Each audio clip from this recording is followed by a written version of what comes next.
Le 15 mars 1968, une jeune enseignante de 23 ans quitte sa maison familiale à Avignon en disant qu'elle se rend à une réunion pédagogique. Elle ne reviendra jamais. 50 ans plus tard, lors de travaux de rénovation dans une propriété rurale aux environs de la ville, des ouvriers découvrent des ossements humains. Près des restes, un objet arrête immédiatement l'attention des enquêteurs, une bague en or gravée avec les initiales MB et une date troublante, 15 février 1968, une date exactement un mois avant la disparition. Mais ce n'est pas cette coïncidence temporelle qui glacera le sang des investigateurs. C'est ce que cette bague révèle sur les dernières semaines de vie de Marguerite Blanc, et surtout sur le secret qu'elle gardait désespérément caché. Un secret qui, en 1968, pouvait détruire une réputation, briser une famille et apparemment coûter une vie. Avant de continuer avec cette histoire troublante, si vous appréciez les cas mystérieux réels comme celui-ci, abonnez-vous à la chaîne et activez les notifications pour ne manquer aucun nouveau cas. Maintenant, découvrons comment tout a commencé. Avignon, mars 1968. La France est à quelques semaines seulement des événements de mai qui transformeront le pays. Mais dans cette ville de Vaucluse, avec ses remparts médiévaux et son palais des papes dominant le Rhône, la vie suit encore un rythme traditionnel et conservateur.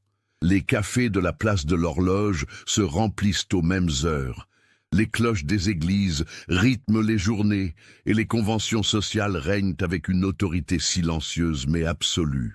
La famille Blanc habite une maison modeste mais respectable dans le quartier de la Balance, près des remparts et de la ville.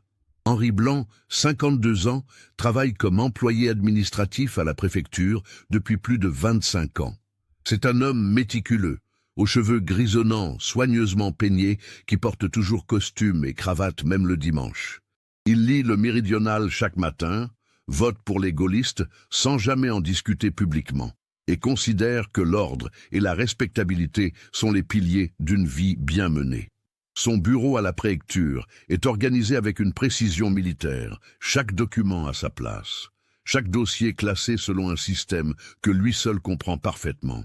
Simone Blanc, son épouse de 48 ans, incarne la dévotion catholique. Elle assiste à la messe quotidienne à l'église Saint-Agricole, à quelques rues de leur domicile. Ses journées sont rythmées par les prières, la préparation des repas et l'entretien minutieux de leur maison. Elle porte toujours une petite croix en or autour du cou, un cadeau de sa propre mère, et garde un chapelet dans la poche de son tablier. Pour Simone, la foi n'est pas qu'une croyance, c'est une structure qui donne sens à chaque aspect de l'existence. Elle fait partie de plusieurs associations paroissiales et organise régulièrement des collectes pour les œuvres caritatives. Leur fille unique, Marguerite, a 23 ans en ce printemps de 1968. Depuis 2 ans, elle enseigne dans une école primaire du quartier Montclar, au nord de la ville. Les enfants l'adorent. Ses collègues la décrivent comme sérieuse, ponctuelle, avec une passion particulière pour la littérature et l'histoire locale. Elle aime faire découvrir à ses élèves les légendes du pont Saint-Bénézet et les histoires des papes d'Avignon. Physiquement, Marguerite ressemble à sa mère. Cheveux châtains coupés au carré, yeux noisettes, une stature moyenne. Elle s'habille simplement, mais avec soin, privilégiant les jupes en dessous du genou et les chemisiers boutonnés jusqu'au col. Rien dans son apparence ne cherche à attirer l'attention. 3 ans plus tôt, en 1965, Marguerite a rencontré Lucien Garnier lors d'une fête paroissiale. Lucien, alors âgé de 23 ans, travaille comme électricien pour une entreprise locale.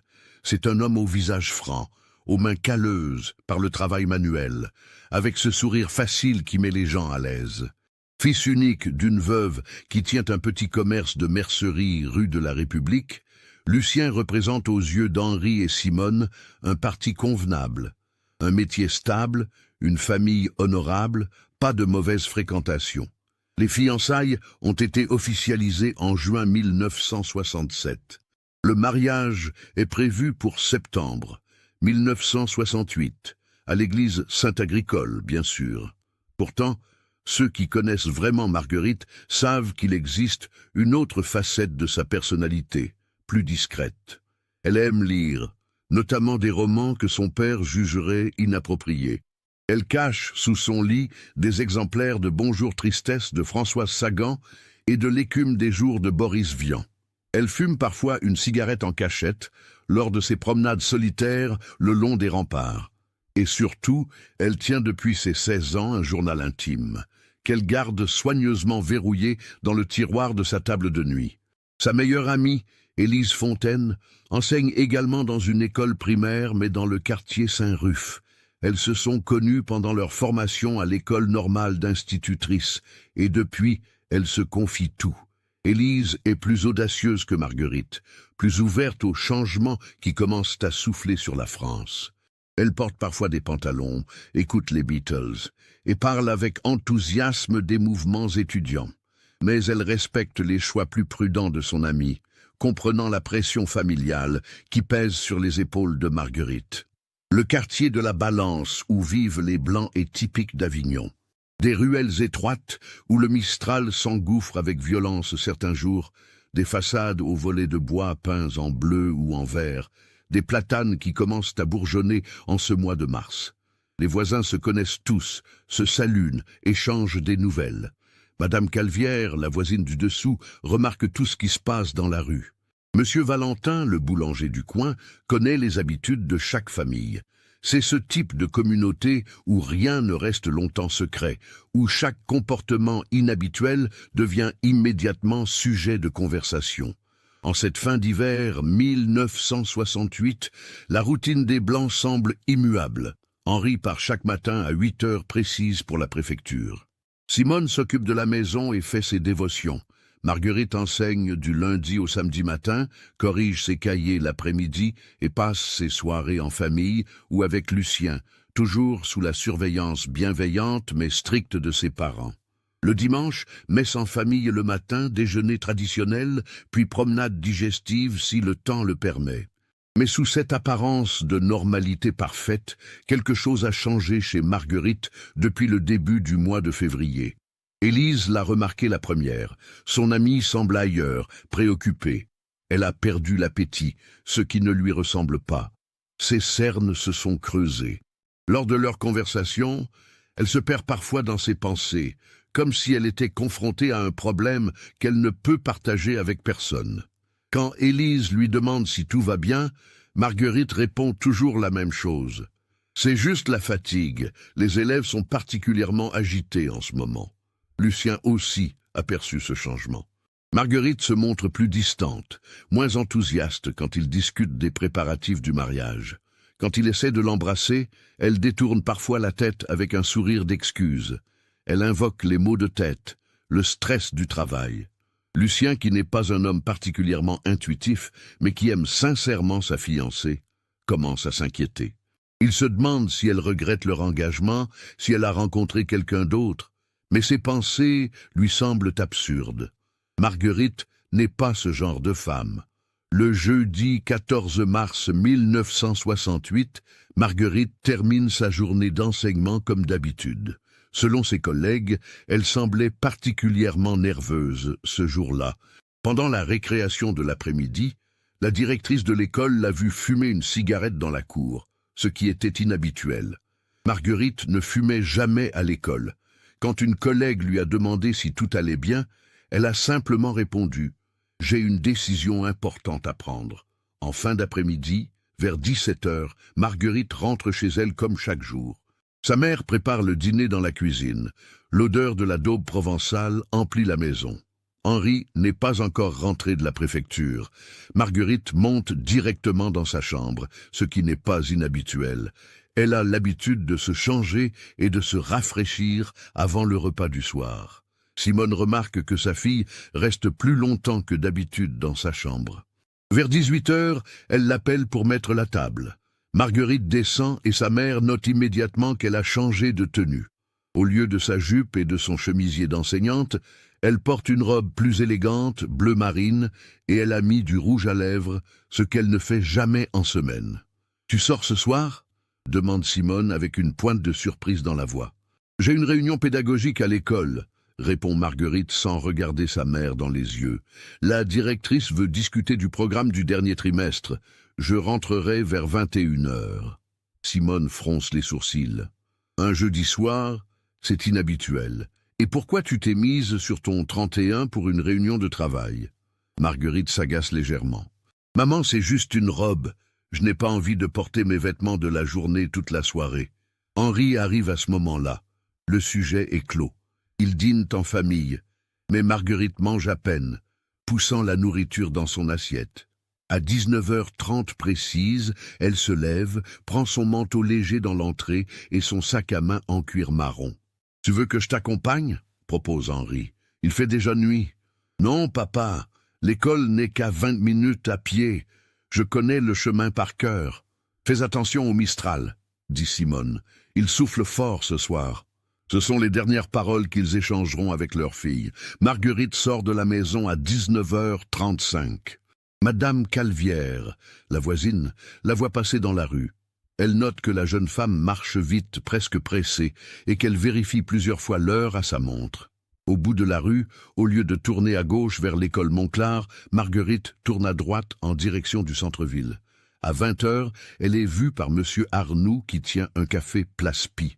Il la remarque parce qu'elle entre rapidement dans le café, commande un verre d'eau, qu'elle boit d'un trait, puis ressort presque aussitôt. Elle avait l'air nerveuse, dira-t-il plus tard au policier, comme quelqu'un qui attend un rendez-vous important et qui a peur d'être en retard. À 20h15, elle est aperçue près de la gare routière par une ancienne élève et sa mère. La jeune fille salue Mademoiselle Blanc, mais Marguerite semble si absorbée dans ses pensées qu'elle ne répond pas au salut, ce qui froisse l'enfant. Après cela, plus rien. Marguerite Blanc disparaît dans la nuit du 14 mars 1968, comme si elle s'était évaporée dans l'air froid de ce jeudi soir venteux. À 22h, Henri commence à s'inquiéter. Une réunion pédagogique ne devrait pas durer aussi longtemps. À 22h30, il décide de marcher jusqu'à l'école Montclar. Le bâtiment est plongé dans l'obscurité, fermé, silencieux. Aucune réunion n'a jamais été prévue ce soir-là. La panique s'empare de lui. Il rentre en courant chez lui, réveillant Simone qui s'était assoupie en l'attendant. Il n'y a pas de réunion. L'école est fermée. Marguerite a menti. Simone devient livide. Où est-elle alors? Elle est peut-être avec Lucien? Ils appellent immédiatement chez les Garnier. La mère de Lucien décroche. Non, Lucien n'a pas vu Marguerite ce soir. Il est sorti avec des collègues boire un verre au café des Célestins. Elle va le chercher immédiatement. 15 minutes plus tard, Lucien arrive chez les Blancs. Essoufflé, inquiet. Qu'est-ce qui se passe? Où est Marguerite? Henri explique la situation. Lucien devient blême. Elle m'a dit hier qu'elle serait occupée ce soir avec sa famille. Elle ne m'a pas parlé de réunion. C'est à ce moment précis que la réalité les frappe tous les trois. Marguerite leur a menti à tous. Elle avait prévu quelque chose qu'elle voulait garder secret. Mais quoi et avec qui? À 23h30, Henri se rend au commissariat de police, situé boulevard Saint-Roch. L'agent de permanence, d'abord peu intéressé par cette affaire de jeune femme adulte, sortie depuis quelques heures, change d'attitude quand Henri explique que sa fille a menti sur ses intentions et qu'elle n'est jamais sortie seule le soir sans prévenir exactement où elle allait. Un rapport est établi immédiatement. La description de Marguerite est notée avec précision. 1m63, 55 kg, cheveux châtains au carré, yeux noisettes, portant une robe bleue marine, un manteau beige, des chaussures noires à petits talons, un sac à main en cuir marron. Au poignet gauche, elle porte toujours la montre en argent que ses parents lui ont offerte pour ses 20 ans. L'inspecteur Marcel Arnaud, 45 ans, cheveux poivre et sel, visage marqué par 20 ans de service dans la police, arrive au commissariat vers minuit. C'est lui qui prend le dossier en charge. Grand, les épaules voûtées par des années passées penché sur des rapports, il a l'air fatigué mais attentif. Il reçoit Henri, Simone et Lucien dans son bureau encombré de dossiers. « Racontez-moi tout depuis le début », dit-il en sortant un carnet et un stylo. Le moindre détail peut être important. Henri répète l'histoire. Simone pleure silencieusement dans un mouchoir. Lucien, debout près de la fenêtre, fixe la nuit comme s'il pouvait y apercevoir Marguerite. « Est-ce que votre fille avait des problèmes récemment ?» demande Arnaud. « Des soucis au travail? Des disputes familiales ?» « Non, » répond fermement Henri. « Tout allait bien. Elle préparait son mariage avec Lucien pour septembre. Des amis? Des connaissances qu'elle aurait pu aller voir? Son amie Élise, dit Simone. Élise Fontaine. Elles sont très proches. Arnaud note le nom. Nous irons lui parler demain matin. En attendant, je vais envoyer des patrouilles. Nous allons vérifier les hôpitaux au cas où il y aurait eu un accident. Mais au fond de lui, Arnaud sait déjà que cette affaire est différente. Une jeune femme qui ment sur ses intentions, qui s'habille élégamment, qui vérifie nerveusement l'heure.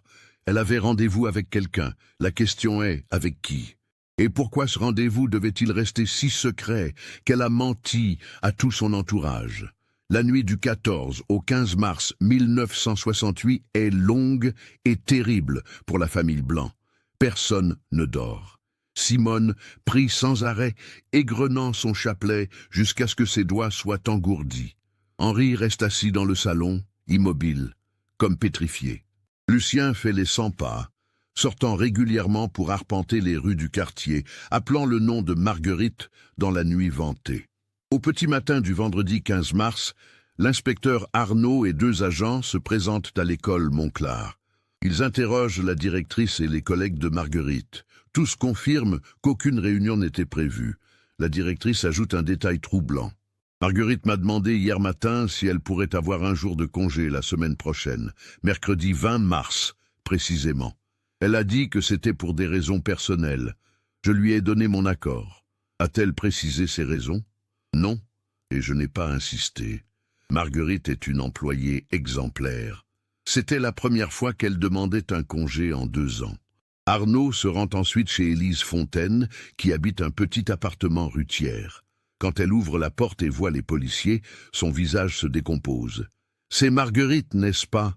Il lui est arrivé quelque chose ?» Arnaud explique la situation. Élise devient très pâle et s'assoit lourdement sur son canapé. « Quand avez-vous vu Marguerite pour la dernière fois ?»« Mercredi après-midi. Nous avons pris un café ensemble après les cours, à la pâtisserie du coin. » Comment était-elle? Élise hésite puis décide de dire la vérité. Elle était anxieuse, très anxieuse. Je lui ai demandé ce qui n'allait pas, mais elle ne voulait pas en parler. Elle a juste dit... Élise s'arrête, cherchant ses mots. Elle a dit qu'elle avait fait une erreur terrible et qu'elle devait la réparer. Une erreur? Quel genre d'erreur? Je ne sais pas. J'ai insisté, mais elle a changé de sujet. Est-ce que Marguerite voyait quelqu'un d'autre que son fiancé? Élise semble choquée par la question. Bien sûr que non. Marguerite n'est pas ce genre de femme. Elle aime Lucien. Enfin, elle s'interrompt. Enfin quoi? Enfin, je pense qu'elle l'aime, mais parfois j'avais l'impression qu'elle se mariait plus pour faire plaisir à ses parents que par réelle passion. Vous comprenez? Marguerite est quelqu'un qui a du mal à décevoir les autres. Elle fait toujours ce qu'on attend d'elle. Cette information intrigue Arnaud. Pensez-vous qu'elle aurait pu fuir pour échapper au mariage?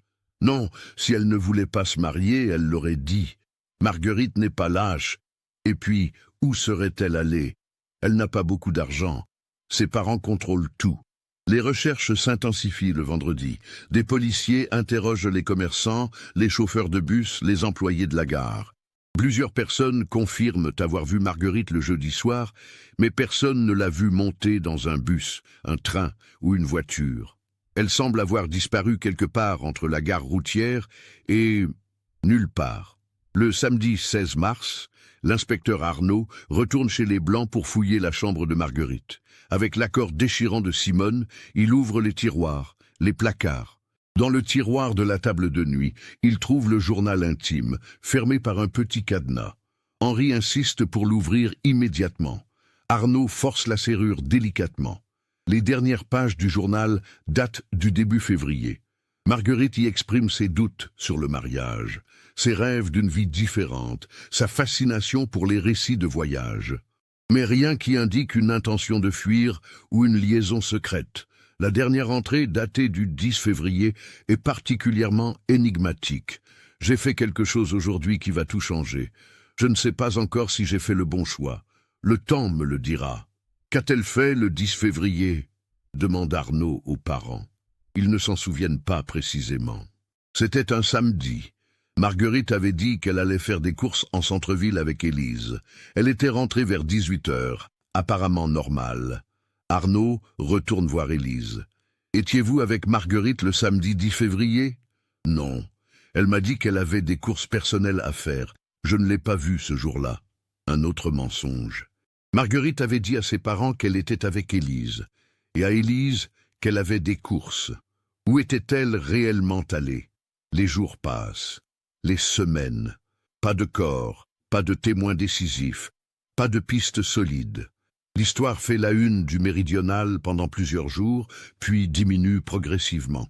La police explore toutes les hypothèses. Fugue volontaire, enlèvement, accident, suicide.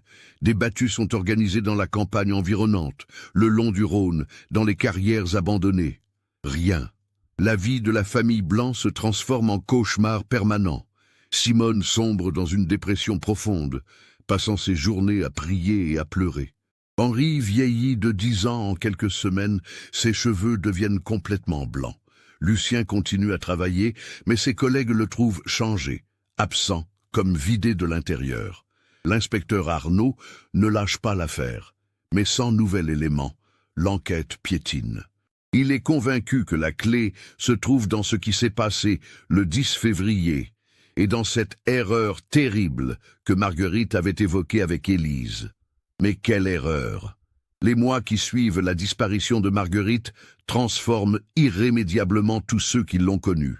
L'été 1968 arrive avec ses chaleurs écrasantes qui font vibrer l'air au-dessus des pavés d'Avignon. Les touristes envahissent la ville pour le festival, remplissant les terrasses des cafés et les ruelles du centre historique. Mais pour la famille Blanc, le temps semble s'être arrêté ce jeudi soir de mars. Simone ne sort presque plus de chez elle. Elle a abandonné ses activités paroissiales, ses visites à l'église Saint-Agricole, se limitant désormais à la messe du dimanche. Et encore, seulement quand Henri insiste. Elle a aménagé un petit hôtel dans la chambre de Marguerite, avec une photo de sa fille, des bougies et un chapelet. Elle passe des heures assise sur le lit de Marguerite, tenant contre elle la robe bleu marine que sa fille portait ce soir-là. Les voisins murmurent qu'elle est devenue folle de chagrin. Madame Calvière raconte à qui veut l'entendre qu'elle entend Simone parler toute seule la nuit, comme si elle conversait avec quelqu'un d'invisible. Henri, lui, s'est enfermé dans un silence de pierre. Il continue à aller travailler à la préfecture chaque jour, accomplissant ses tâches avec la même méticulosité qu'avant. Mais ses collègues notent qu'il ne parle plus pendant les pauses, qu'il refuse toutes les invitations, qu'il semble porter un poids invisible sur ses épaules.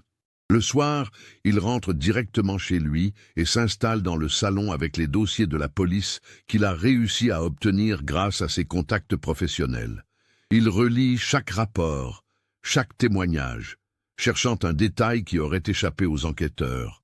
Il a créé une carte d'Avignon sur laquelle il a tracé avec des épingles et du fil le dernier parcours connu de Marguerite. Cette carte est accrochée au mur de son bureau et il la fixe pendant des heures, comme si elle allait soudain révéler son secret. Lucien Garnier réagit différemment. Dans les premiers mois, il participe activement aux recherches, distribuant des tracts avec la photo de Marguerite, interrogeant lui-même les gens dans les quartiers où elle a été vue. Mais au fil du temps, la douleur se transforme en colère. Pourquoi Marguerite lui a-t-elle menti? Où allait-elle vraiment ce soir-là? Cette colère se mélange à la culpabilité. Aurait-il dû être plus attentif? Avait-elle essayé de lui dire quelque chose qu'il n'avait pas su entendre? En octobre 1968, Lucien démissionne de son emploi et quitte Avignon. Il s'installe à Marseille, où un de ses oncles lui trouve un travail dans les chantiers navals. Il a besoin de partir, de ne plus voir les rues où il marchait avec Marguerite, de ne plus croiser les regards de pitié des gens qui les connaissaient. Sa mère reste à Avignon, tenant toujours sa mercerie, mais elle vieillit rapidement, rongée par l'inquiétude pour son fils unique. Élise Fontaine, elle, est dévastée par la culpabilité. Elle se reproche de ne pas avoir insisté davantage quand Marguerite lui a parlé de son « erreur terrible ». Elle analyse et réanalyse chaque conversation qu'elles ont eue dans les semaines précédant la disparition. Y avait-il des signes qu'elle n'a pas su voir, des appels au secours qu'elle n'a pas entendus? Elle développe des insomnies, perd du poids. Sa propre mère s'inquiète pour elle et lui suggère de consulter un médecin. L'inspecteur Arnaud garde le dossier ouvert sur son bureau. Même quand d'autres affaires s'accumulent, même quand ses supérieurs lui suggèrent de se concentrer sur des cas plus récents, il continue à y revenir. Il a l'intuition que la solution est là, quelque part dans les témoignages, dans les détails que personne n'a su interpréter correctement. Il retourne régulièrement voir les Blancs, leur posant toujours les mêmes questions, espérant qu'un souvenir oublié ressurgira. L'année 1969 passe, puis 1970. La France change rapidement. Les événements de mai 68 ont laissé des traces profondes dans la société. Les mœurs évoluent, les jeunes femmes revendiquent plus de liberté. Mais à Avignon, dans le quartier de la Balance, le temps semble figé pour les Blancs. Leur maison est devenue un mausolée vivant à la mémoire de Marguerite. En 1972, Lucien revient à Avignon pour les funérailles de sa mère, emporté par un cancer. C'est la première fois qu'il revoit les Blancs depuis son départ. La rencontre est douloureuse et maladroite. Simone le serre dans ses bras en pleurant, Henri lui serre la main avec une froideur polie, ils ne savent plus quoi se dire. Marguerite était le lien qui les unissait, et sans elle, ils sont devenus des étrangers. Après l'enterrement, Lucien vend la mercerie et retourne définitivement à Marseille. Là-bas, il rencontre une femme, Catherine, une infirmière douce et patiente qui ne pose pas trop de questions sur son passé. Ils se marient en 1974. Lucien ne parle jamais de Marguerite à sa nouvelle épouse, mais Catherine sait. Elle a vu la façon dont il devient absent certains jours, particulièrement en mars. Elle a remarqué qu'il ne porte jamais de bleu marine, la couleur de la robe que Marguerite portait ce soir-là. Les années 1970 s'écoulent. Avignon continue sa vie. Le festival grandit chaque année. Les touristes sont de plus en plus nombreux.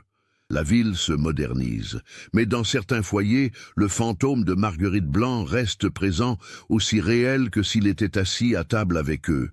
En 1978, 10 ans après la disparition, Henri prend sa retraite de la préfecture. Il a 62 ans, mais en paraît 10 de plus. Ses cheveux sont complètement blancs, son dos voûté. Il passe désormais tout son temps à la maison, s'occupant de Simone dont la santé mentale s'est encore détériorée. Elle confond parfois le passé et le présent, appelant Marguerite pour le dîner, lui préparant une assiette qu'elle laisse refroidir sur la table. L'inspecteur Arnaud, lui aussi, prend sa retraite en 1980. Le dossier blanc est officiellement classé comme disparition inexpliquée.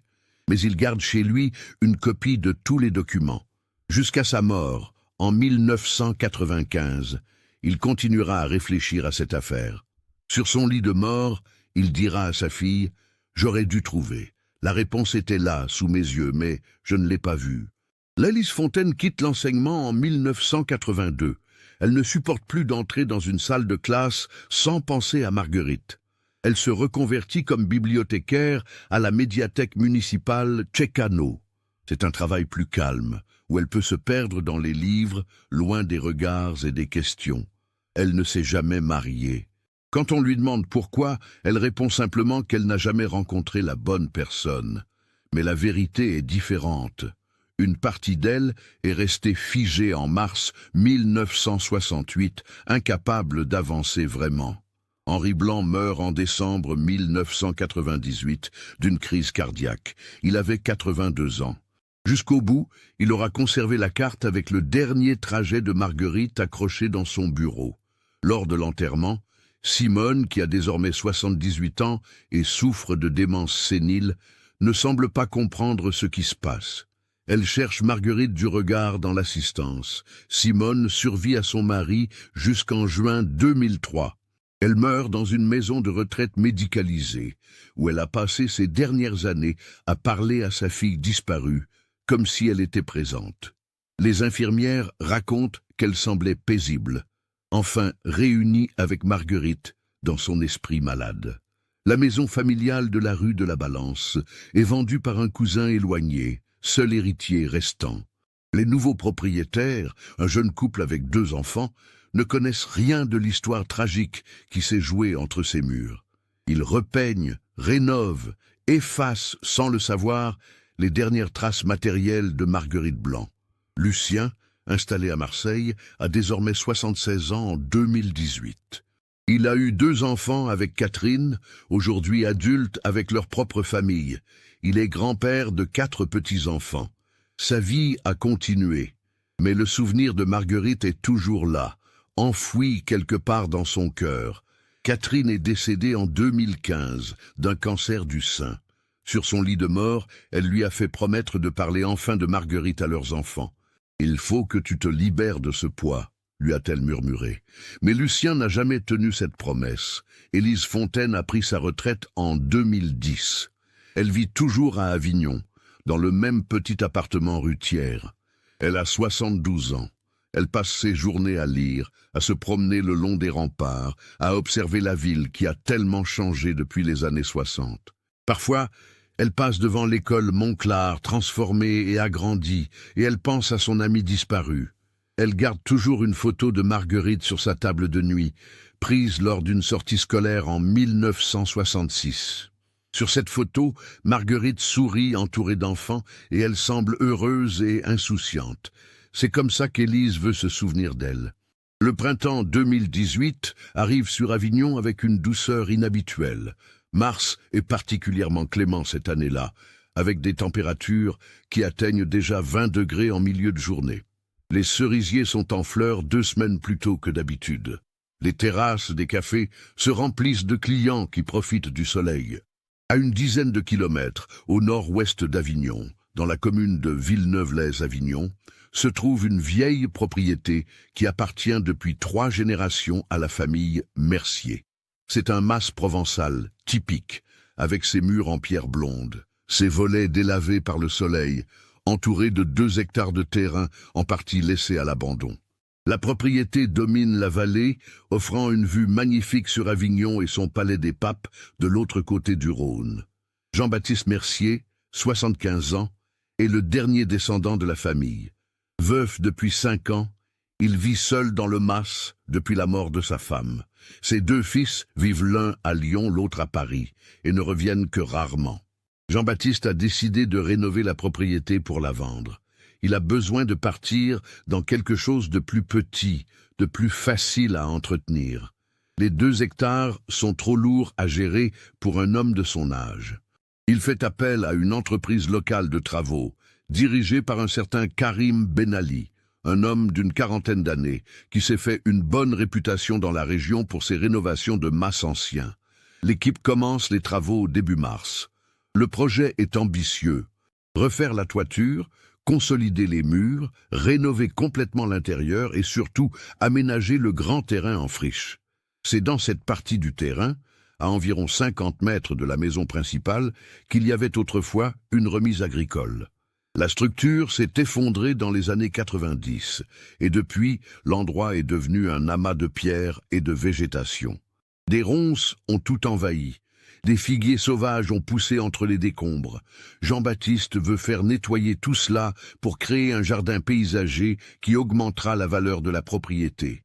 Le mercredi 21 mars 2018, 3 ouvriers de l'équipe de Benali commencent à déblayer l'ancienne remise.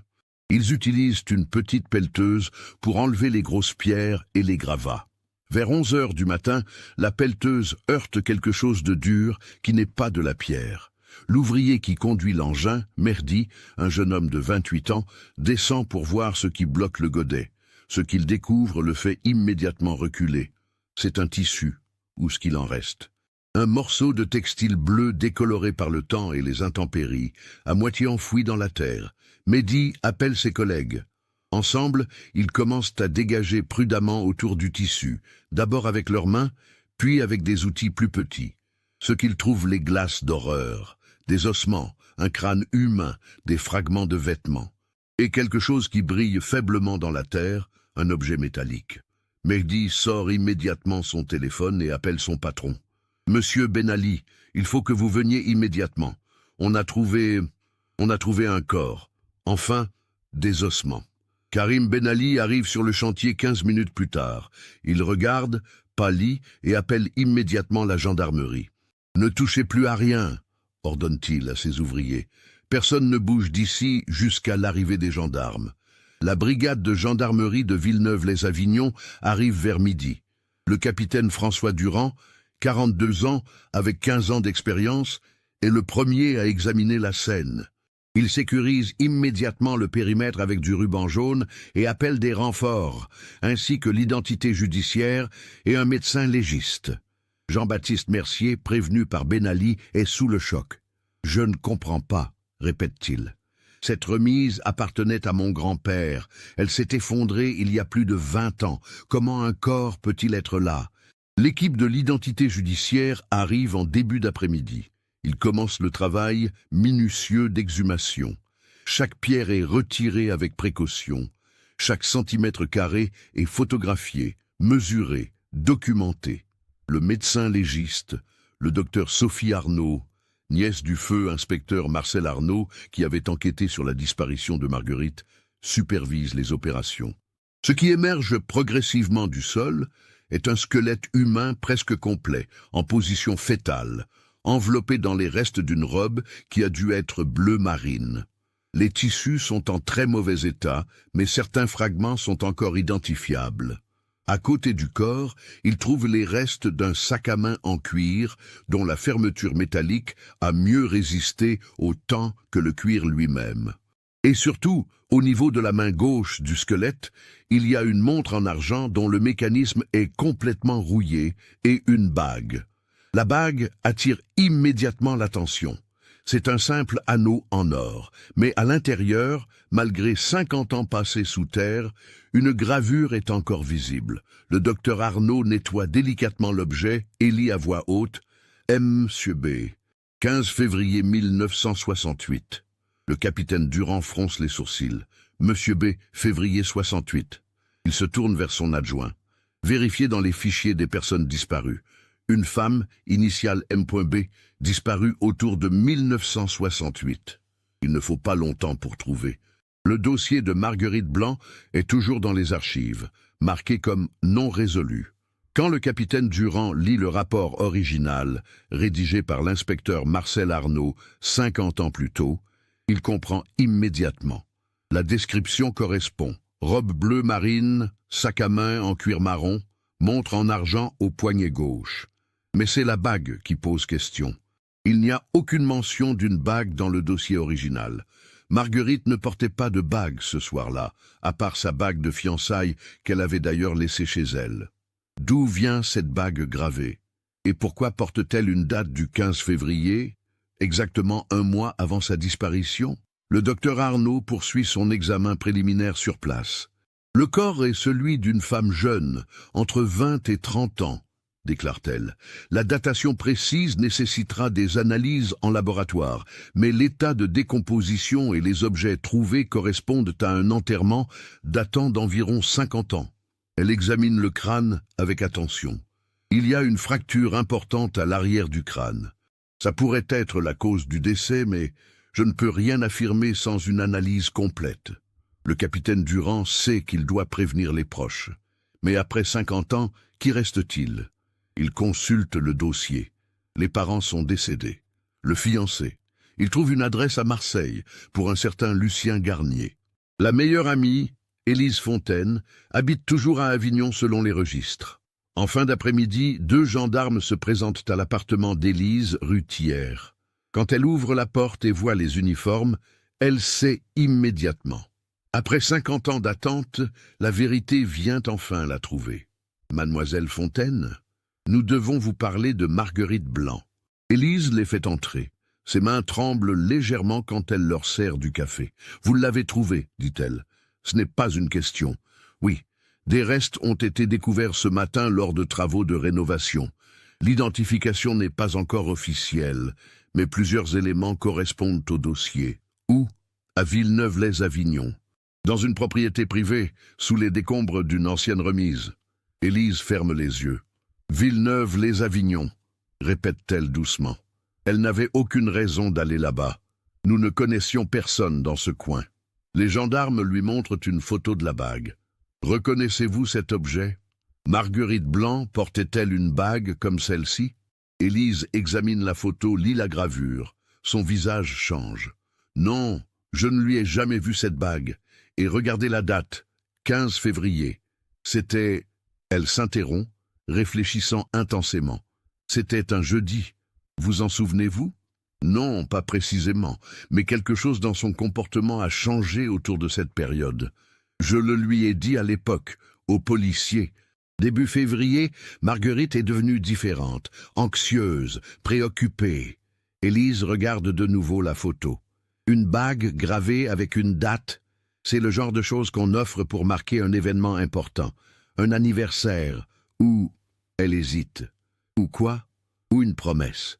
L'identification formelle prend quelques jours. L'analyse ADN est compliquée, car les parents de Marguerite sont décédés, et il n'existe pas d'échantillon d'ADN conservé d'eux. Mais l'équipe médico-légale utilise d'autres méthodes. La reconstitution dentaire à partir des dossiers médicaux conservés, l'analyse des objets personnels et surtout l'examen de la montre dont le numéro de série correspond au registre du bijoutier où Henri Blanc l'avait acheté en 1965. Le vendredi 23 mars, l'identification est officiellement confirmée. Les restes sont bien ceux de Marguerite Blanc, disparue 50 ans plus tôt, jour pour jour à quelques heures près. Cette coïncidence macabre frappe tout le monde. Elle a été trouvée exactement 50 ans après sa disparition. Le capitaine Durand rouvre officiellement l'enquête, mais cette fois comme une affaire de meurtre. La fracture au crâne suggère un traumatisme violent. Le fait que le corps ait été enterré sous une remise abandonnée exclut l'accident ou le suicide. Quelqu'un a tué Marguerite Blanc et a caché son corps. Mais qui? Et surtout, pourquoi?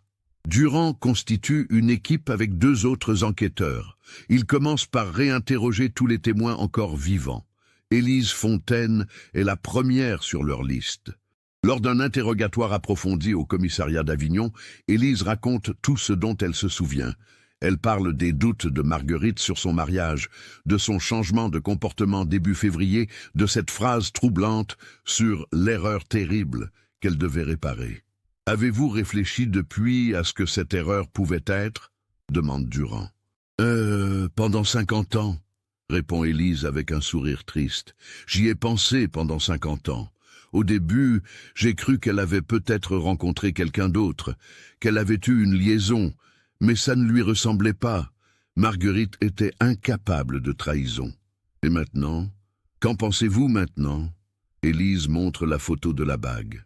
Cette bague change tout. Une bague gravée avec une date précise, un mois avant sa disparition. Ça ressemble à un engagement, à une promesse. Mais pas avec Lucien, évidemment, puisqu'ils étaient déjà fiancés. Donc avec quelqu'un d'autre. C'est la seule explication logique. Les enquêteurs se tournent ensuite vers Lucien Garnier. Il vit toujours à Marseille. Quand les gendarmes se présentent chez lui, Lucien, maintenant âgé de 76 ans, avec des cheveux blancs clairsemés et des mains marquées par des décennies de travail, les fait entrer dans son salon encombré de photos de sa famille. « Je savais que ce jour viendrait, » dit-il simplement. « Pendant 50 ans, j'ai attendu cette nouvelle. » Il confirme que Marguerite ne portait pas de bague le jour de sa disparition, à part sa bague de fiançailles qu'elle avait laissée sur sa coiffeuse ce soir-là. Je l'ai remarqué après, quand les policiers nous ont posé des questions sur ce qu'elle portait. Sa bague de fiançailles était là, dans sa chambre. Sur le moment, je n'y ai pas prêté attention. Mais plus tard, j'ai compris que c'était un signe. Un signe de quoi? Qu'elle allait voir quelqu'un d'autre, qu'elle ne voulait pas porter ma bague pour ce rendez-vous. La voix de Lucien se brise légèrement. J'ai passé 50 ans à me demander qui était cet homme. Qui était-il? Pour qu'elle me mente? Pour qu'elle risque tout? Les gendarmes lui montrent la photo de la nouvelle bague. Lucien la regarde longuement, puis secoue la tête. Je ne l'ai jamais vue. Auriez-vous remarqué si elle avait porté une bague à un autre doigt que celui de ses fiançailles? Lucien réfléchit. Je ne sais pas, probablement pas, je ne faisais pas attention à ces détails. L'enquête se concentre alors sur Jean-Baptiste Mercier, propriétaire du terrain où le corps a été trouvé. Durand l'interroge longuement. Mercier avait 25 ans en 1968. Il travaillait à cette époque comme mécanicien dans un garage d'Avignon. Il habitait déjà le mas familial avec ses parents. « Connaissiez-vous Marguerite Blanc ?» demande Durand. « Non. Enfin, je connaissais peut-être son nom, mais je ne l'ai jamais rencontrée personnellement. Quelqu'un de votre famille la connaissait-il ? Mes parents sont décédés depuis longtemps. Mon père en 1983, ma mère en 1989. Mais je peux vous dire qu'ils ne connaissaient pas de famille Blanc.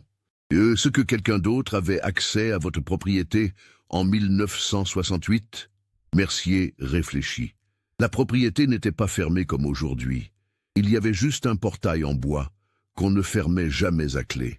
Les gens du voisinage passaient parfois par notre terrain pour rejoindre les chemins de randonnée. C'était courant à l'époque. Donc, n'importe qui aurait pu accéder à cette remise. En théorie, oui, mais la remise était à 50 mètres de la maison. Si quelqu'un y était entré, mes parents l'auraient probablement vu ou entendu. Probablement ? Écoutez, en 1968, j'avais 25 ans et je ne vivais pas vraiment à la maison. Je sortais beaucoup, je rentrais tard. Mes parents se couchaient tôt. S'il s'est passé quelque chose la nuit, personne ne l'aurait forcément remarqué. Les enquêteurs fouillent minutieusement toute la propriété Mercier. Ils ne trouvent rien d'autre. Le sol autour de l'endroit où le corps a été découvert est analysé. Les experts confirment que le corps a été enterré là peu après la mort, probablement le soir même ou dans les jours suivants. La terre avait été remuée, puis les pierres de la remise partiellement effondrées avaient été disposées par-dessus, créant une tombe improvisée mais efficace. Pendant ce temps, le docteur Arnaud termine son rapport d'autopsie. Ses conclusions sont troublantes. Marguerite est morte d'un traumatisme crânien violent. La fracture à l'arrière du crâne correspond à un coup porté avec un objet lourd et contondant. Ça pourrait être un accident, explique-t-elle au capitaine Durand. Une chute, par exemple. Mais l'angle du coup suggère plutôt que quelqu'un se tenait derrière elle et a frappé. Un meurtre prémédité? Pas nécessairement. Ça pourrait être un geste de colère, de panique, un coup unique, très violent qui a causé une mort probablement immédiate. Et la bague, des informations sur son origine. J'ai fait analyser le métal, c'est de l'or 18 carats.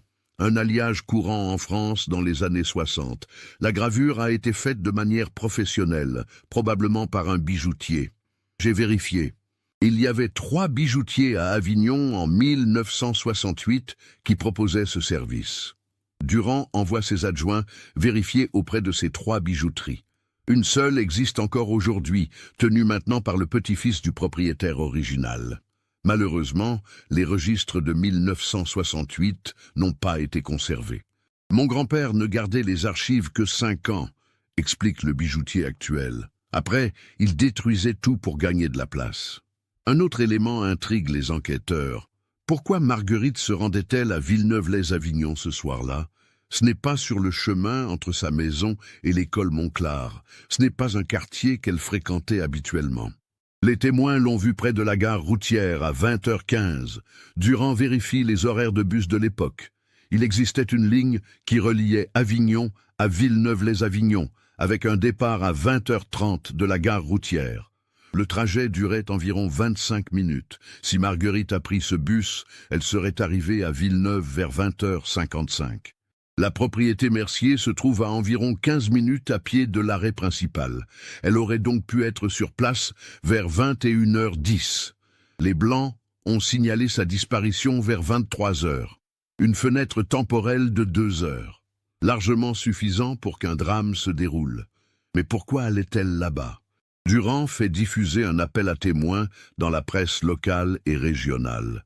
Toute personne ayant des informations sur Marguerite Blanc ou sur des événements inhabituels survenus près de la propriété Mercier à Villeneuve-lès-Avignon en mars 1968 est priée de contacter la gendarmerie.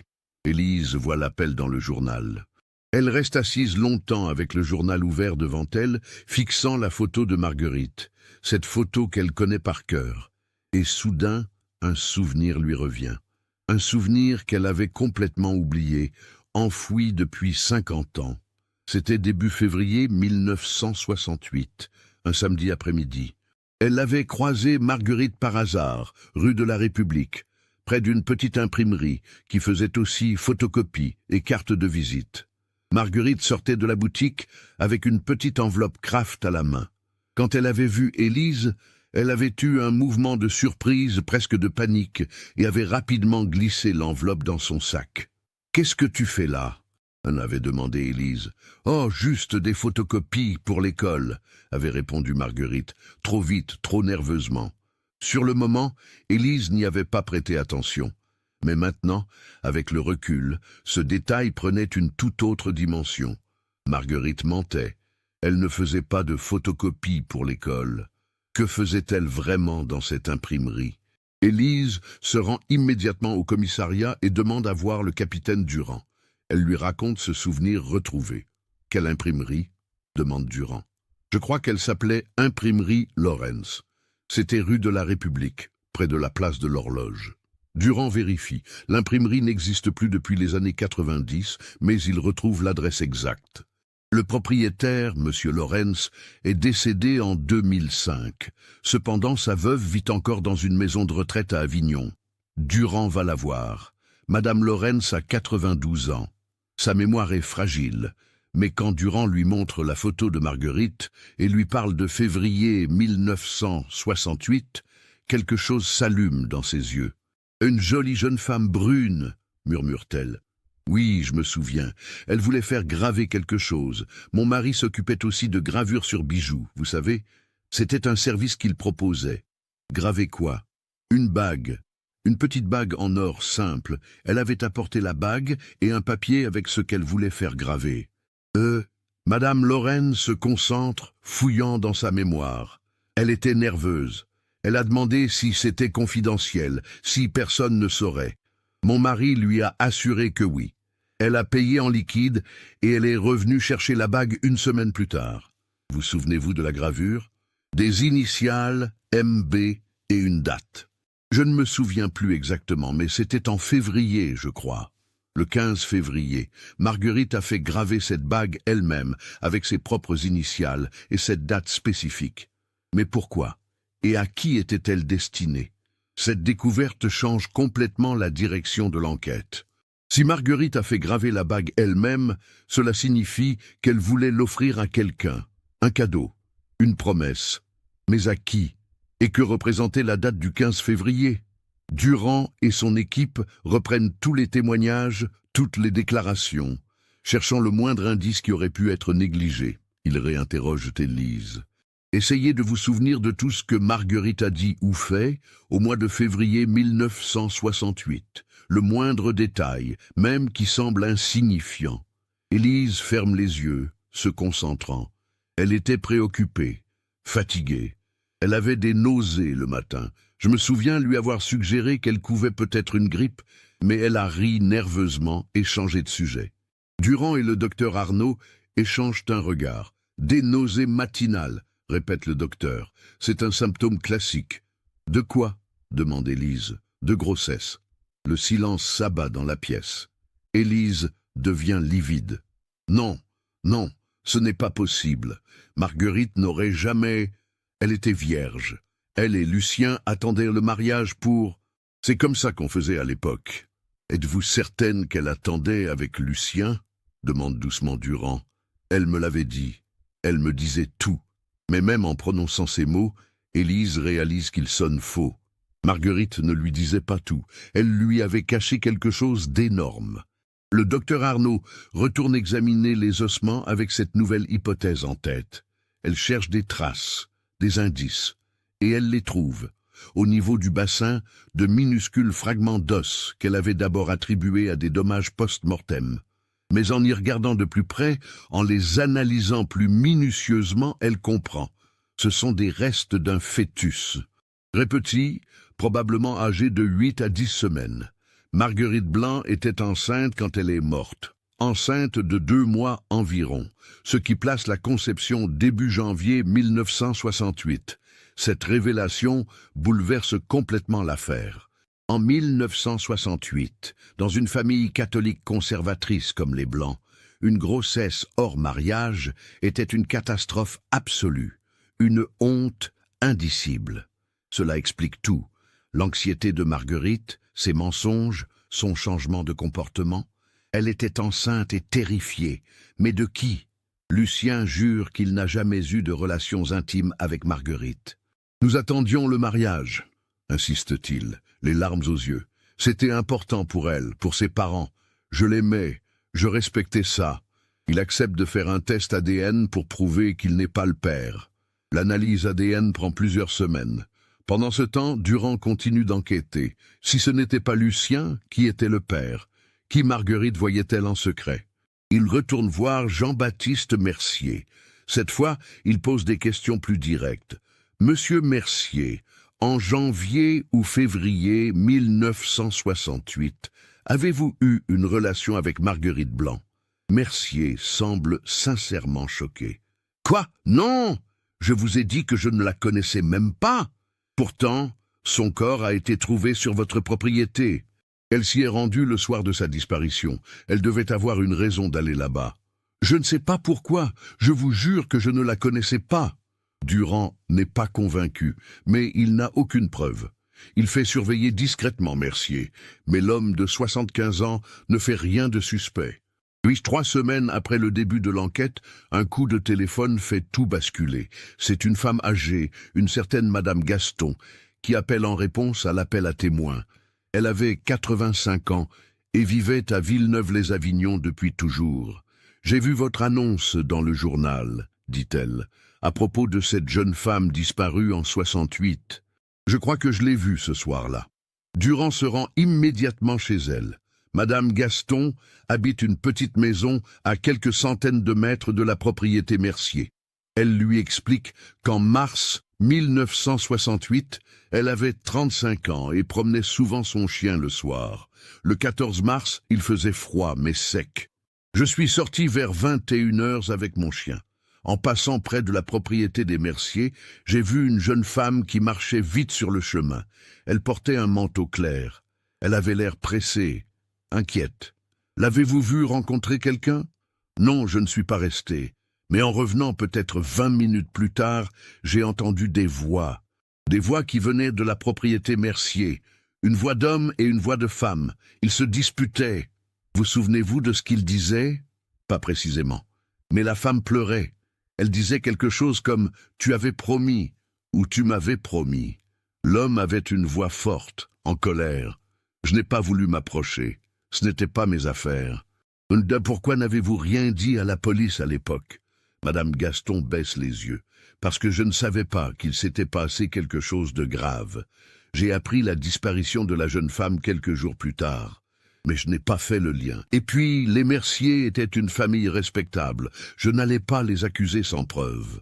Reconnaîtriez-vous la voix de l'homme? Après 50 ans, je ne pense pas. Ce témoignage confirme que Marguerite était bien allée à la propriété Mercier ce soir-là, et qu'elle y avait rencontré quelqu'un. Quelqu'un qui lui avait fait une promesse qu'il n'avait apparemment pas tenue. Quelqu'un avec qui elle avait eu une violente dispute. Durand retourne voir Mercier avec cette nouvelle information.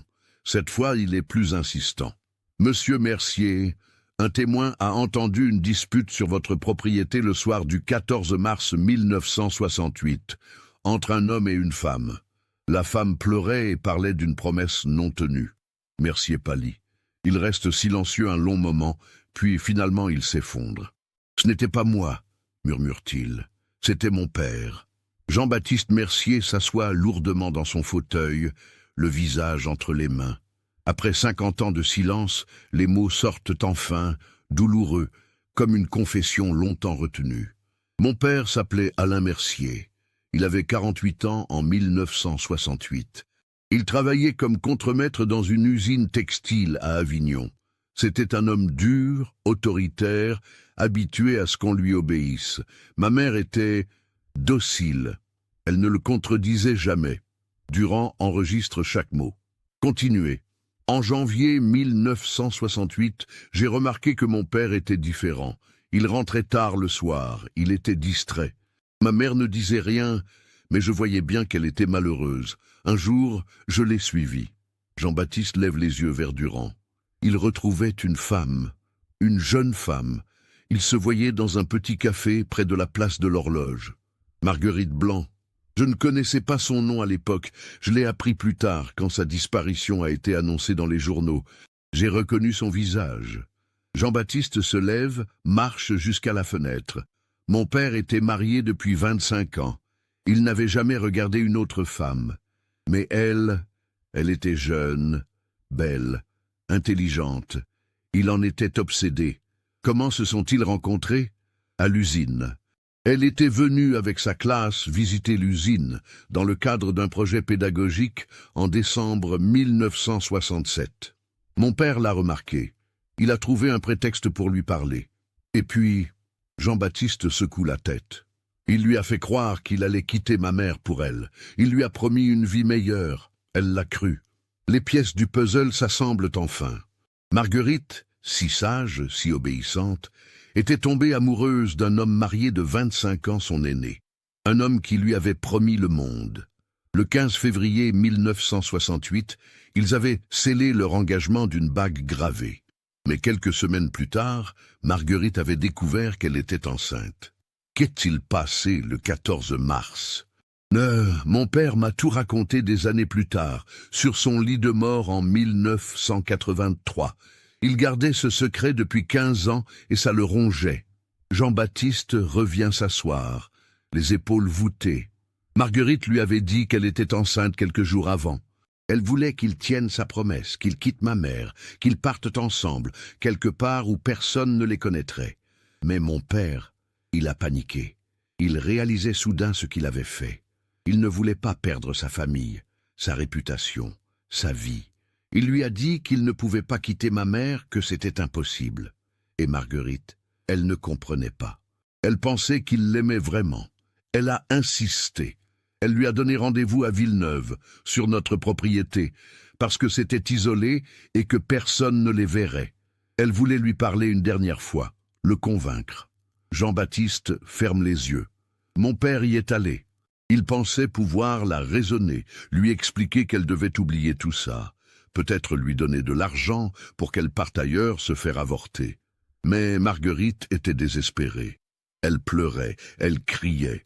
Elle disait qu'elle l'aimait, qu'elle ne pouvait pas revenir en arrière, que sa vie était détruite. Mon père a eu peur qu'on les entende, malgré l'isolement. Il a essayé de la faire taire, de la calmer. Elle a sorti la bague, celle qu'elle lui avait offerte et qu'il lui avait rendue lors de leur dernière rencontre en disant que c'était fini. Elle la lui a jetée au visage en criant qu'il était un menteur, un lâche. Et puis, il y avait une pierre, un morceau de la vieille remise qui s'était effondré. Dans la panique, la colère, la peur d'être découvert, il l'a ramassée, il a frappé, une seule fois, par derrière, alors qu'elle se détournait de lui. Jean-Baptiste a des larmes dans les yeux. Il a dit qu'il n'avait pas voulu la tuer, que c'était un geste de panique, mais elle est tombée et elle ne s'est plus relevée. Durand reste silencieux un moment, laissant le poids de ses révélations se poser dans la pièce. Qu'a-t-il fait ensuite? Il l'a enterrée là, sous les décombres de la remise. Il a travaillé toute la nuit, creusant avec ses mains, disposant les pierres pour cacher le corps. La bague était tombée près d'elle. Dans son affolement, il l'a laissée là. Le lendemain, il est rentré à la maison comme si de rien n'était. Ma mère ne savait rien, moi non plus. Nous avons appris sa disparition par les journaux. Et vous n'avez jamais rien dit? Même après qu'il voulait avouer? Jean-Baptiste le regarde avec des yeux remplis de honte. Il était mourant. Le cancer le rongeait. Il m'a supplié de ne rien dire. Pour ma mère, pour la famille. J'étais lâche. J'ai gardé le secret. Pendant 35 ans, j'ai vécu avec ce poids. Quand les ouvriers ont trouvé le corps, j'ai su que je ne pourrais plus mentir. Les résultats ADN arrivent quelques jours plus tard. Lucien Garnier n'est pas le père biologique de l'enfant que portait Marguerite. L'ADN du fœtus est comparé avec celui de Jean-Baptiste Mercier. Les résultats montrent une correspondance partielle. Alain Mercier était bien le père. 50 ans après sa mort, son secret est enfin révélé. La nouvelle se répand rapidement à Avignon. L'histoire de Marguerite Blanc, la jeune institutrice qui avait disparu mystérieusement 50 ans plus tôt, fait à nouveau les gros titres. Mais cette fois, toute la vérité est révélée. Une vérité sordide d'amour, de trahison, de peur et de violence. Élise Fontaine lit les articles avec un mélange de soulagement et de tristesse. Enfin, elle sait. Après 50 ans de questions, elle a la réponse. Marguerite n'avait pas fui, elle n'avait pas disparu volontairement. Elle était tombée amoureuse, avait cru aux promesses d'un homme qui n'était pas libre, et cette erreur lui avait coûté la vie. Lucien, à Marseille, apprend la nouvelle par téléphone. Il reste longtemps immobile après avoir raccroché, digérant l'information. Marguerite l'avait trompé, avec un homme marié beaucoup plus âgé. Elle attendait un enfant de lui. Toutes ces années, il s'était demandé pourquoi elle l'avait quitté, où elle était partie. Maintenant, il sait. Une part de lui est soulagée que ce ne soit pas sa faute. Mais une autre part, plus profonde, pleure à nouveau la jeune femme qu'il avait aimée et qui n'avait jamais eu la chance de vivre sa vie. Jean-Baptiste Mercier n'est pas poursuivi légalement. Il n'a commis aucun crime, ayant simplement gardé un secret que son père mourant lui avait confié. Mais moralement, le poids est lourd. Il décide de faire don d'une partie substantielle du produit de la vente de sa propriété à une fondation pour les femmes victimes de violences. Marguerite Blanc est finalement enterrée dignement, 50 ans après sa mort. La cérémonie a lieu à l'église Saint-Agricole, comme elle l'aurait voulu. Élise est là, vieille dame de 72 ans, pleurant son ami perdu depuis un demi-siècle. Lucien n'est pas venu, c'est trop difficile. Mais il a envoyé des fleurs, des roses blanches, comme celles qu'il offrait à Marguerite quand ils se fréquentaient. Sur la pierre tombale, une simple inscription. Marguerite Blanc, 1945-1968, enfin retrouvée, enfin en paix. Et en dessous, plus petite, une phrase qu'Élise a choisie, que son histoire ne soit jamais oubliée. Ce cas nous montre la violence silencieuse que peut engendrer la pression sociale et les conventions rigides d'une époque. En 1968, une jeune femme enceinte hors mariage était une paria, et les hommes qui faisaient de fausses promesses échappaient souvent aux conséquences. Marguerite a payé de sa vie une erreur d'amour et de confiance. Sa bague gravée, symbole d'une promesse brisée, a attendu 50 ans sous terre avant de révéler la vérité. Qu'en pensez-vous? Avez-vous perçu les signes tout au long de cette histoire? Partagez vos réflexions dans les commentaires. Si vous avez été touché par ce cas et souhaitez découvrir d'autres enquêtes approfondies comme celle-ci, abonnez-vous à la chaîne et activez les notifications. Laissez un like si cette histoire vous a marqué et partagez-la avec quelqu'un qui s'intéresse également à ces cas troublants du passé.